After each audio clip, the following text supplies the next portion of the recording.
C'est petit le village, mais on dirait que je me suis perdue. Oh! Excusez-moi, monsieur, mais parlez-vous français?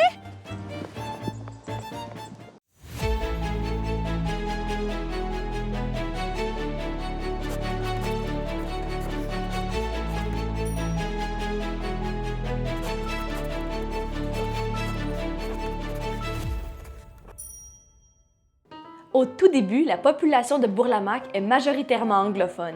Comme le révèle l'annuaire téléphonique de 1935, sur les 56 abonnés que compte cette ville, seulement 21 ont des noms à consonance française. En 1941, on y dénombre 52 Ukrainiens, 39 Tchécoslovaques et 22 Allemands. La région de Val-d'Or-Bourlamaque est, dès l'origine, un carrefour de langues et de culture. On voit des affiches, des journaux et diverses publications publiées en plusieurs langues, dont le polonais, l'ukrainien, l'italien, le russe et le yiddish.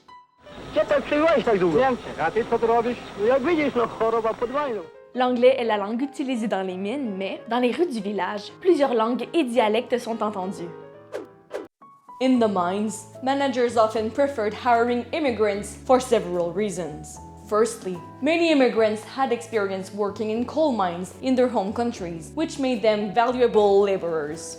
Additionally, immigrants were perceived as more docile due to the language barriers, which hindered their ability to form unions. For the French Canadians, finding employment in the mines was challenging if they didn't speak English.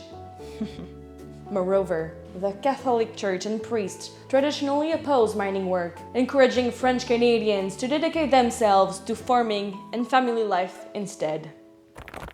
Le 3 septembre 1939, la Seconde Guerre mondiale éclate, suivie de l'entrée en guerre du Canada une semaine plus tard. Rapidement, la guerre impacte l'Abitibi. Départ des conscrits, resserrement du crédit, rareté des approvisionnements, rationnement des biens, pénurie de main-d'œuvre et stagnation commerciale.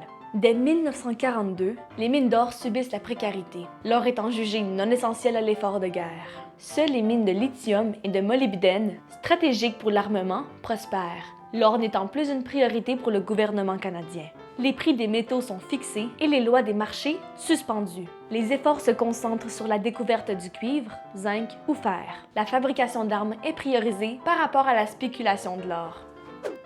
Pour être libéré de son engagement de ne pas recourir à la conscription, le gouvernement de Mackenzie King annonce la tenue d'un référendum sur la loi de la mobilisation en avril 1942.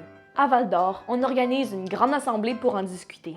L'assemblée se fait sous la présidence d'un avocat israéliste qui voit bien ce qui arrive aux membres de sa communauté depuis le Troisième Reich et la multiplication des camps de concentration.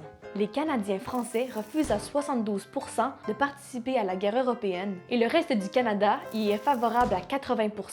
Les dirigeants de la mine sont vivement loyalistes, étant membres de l'Empire britannique. Les orateurs sont réunis au sous-sol d'une salle de bowling. Il y avait une foule de 600 personnes, dont de nombreux Russes, Yougoslaves, Italiens, Ukrainiens et Polonais, les uns sympathiques à la mobilisation, les autres résolument hostiles. Tous les orateurs parlent anglais, ce qui ne rallie pas les francophones qui sont 80% de la population dans la région. La foule est en ébullition. Les spectateurs se dirigent vers la tribune et le brouhaha enterre les voix des orateurs. Voilà que John Perry, le gérant de la Lamaque, lance un verre d'eau en plein visage d'un spectateur bruyant. La bataille éclate. Coups de poing, chaises volantes, œufs fracassés, tout y passe. Les Canadiens français d'un côté, les Anglais et les étrangers de l'autre. Les batailleurs s'étendent sur la 3e avenue, où l'intensité est toujours à son comble. La police arrive pour disperser les belligérants et rétablir l'ordre. Ce conflit d'origine ethnique et linguistique marquera profondément la communauté, enracinant 2 familles politiques distinctes pour les années à venir.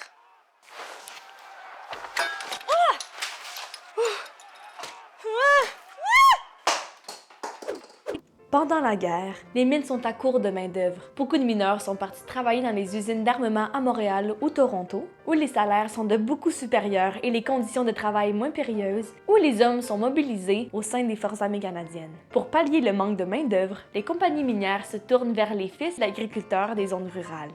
Certes, de nouveaux mineurs arrivent directement de l'Europe après la Deuxième Guerre mondiale, essentiellement des Polonais et des Italiens, recrutés par les mines dès qu'ils arrivent au port de Montréal. Certains signent des contrats qu'ils ne comprennent même pas.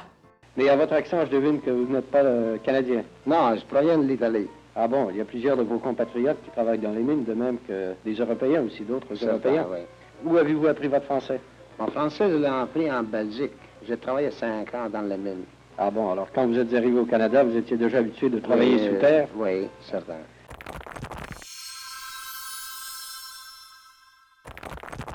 Un petit quartier de Bourlamaque, un peu sinistre, aux maisons recouvertes de papier goudronné verdâtre est vite aménagé pour accueillir les nouveaux arrivants. Apparu en 1947 sur l'éphémère rue Cartier, il est surnommé Cabbage Town, sans doute à cause des goûts culinaires de ses résidents. Il sera démoli en 1961.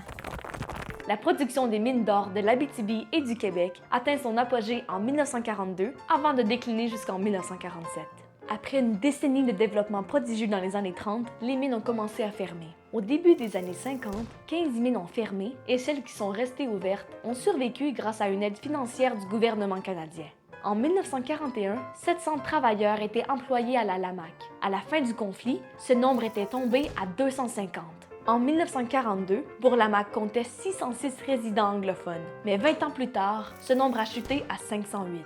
Pendant ce temps, la population francophone est passée de 643 en 1941 à 2259. Les immigrants ont augmenté de 289 à 562. Ce changement démographique a transformé Bourlamaque d'une communauté majoritairement anglophone à une communauté majoritairement francophone au début des années 60. Gold is no longer a priority. The mines began hiring French Canadians. This made me want to resign, which I do. In 1944, no more tea, darling.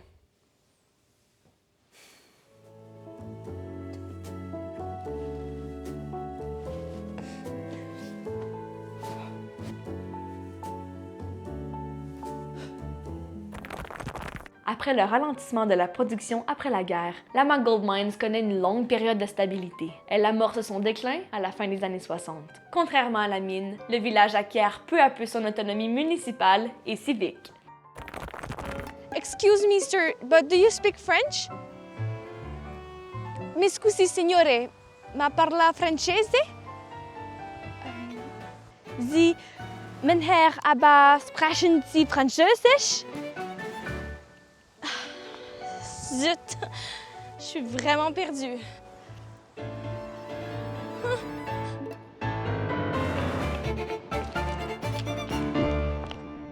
Mine de rien, viens donc nous voir en vrai à la Cité de l'Art.